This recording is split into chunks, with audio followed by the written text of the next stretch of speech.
शिवसेना विधायक और राज्य सरकार में मंत्री तानाजी सावंत ने एनसीपी को लेकर बयान दिया था। उनके बयान पर पलटवार करते हुए एनसीपी के मुख्य प्रवक्ता उमेश पाटिल ने कहा कि हम सत्ता के लिए लाचार नहीं हैं। कार्यकर्ताओं का मानना है कि अगर मुख्यमंत्री सावंत के खिलाफ कार्रवाई नहीं करते हैं तो हमें सरकार छोड़ देनी चाहिए। राज्याचे आरोग्य मंत्री तानाजी सावंत यांनी पुन्हा एकदा वादग्रस्त वक्तव्य केलेलं आहे। राष्ट्रवादी काँग्रेस पार्टीबरोबर बळजबरीनं आम्हाला बसावं लागतं, त्याच्यानंतर बाहेर पडल्यानंतर आम्हाला ओकारी येते, अशा पद्धतीचं वक्तव्य त्यांनी केलं। खरं तर तानाजी सावंत यांचं असं वक्तव्य ऐकून घेण्याची आम्हाला अजिबात आवश्यकता नाही। माझी तर व्यक्तिगतरित्या अजितदादांना विनंती राहील की असलं ऐकून घेण्यापेक्षा आपण महायुतीमधून बाहेर पडलेलं चांगलं। आपण काय लाचार आहोत का सत्तेला?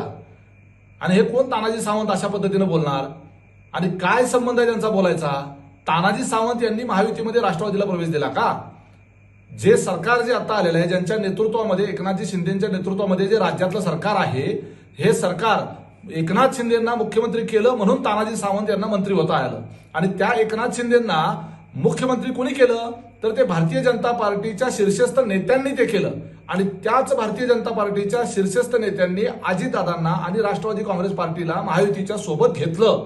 तो निर्णय देशाचे पंतप्रधान नरेंद्र मोदी साहेब असतील, अमित शहा असतील किंवा भारतीय जनता पार्टी असेल, त्यांनी तो घेतलेला निर्णय आहे।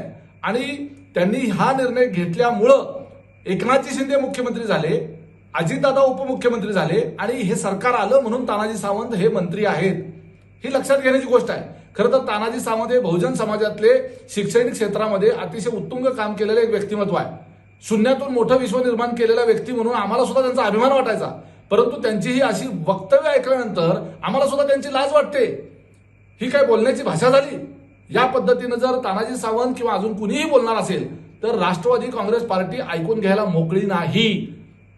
माझी त्यामुळं माझ्याच पक्षातल्या वरिष्ठ नेत्यांना विनंती आहे की आपण स्वाभिमानी आहोत, आपण काय कोणाच्या घरचं खात नाही आहोत।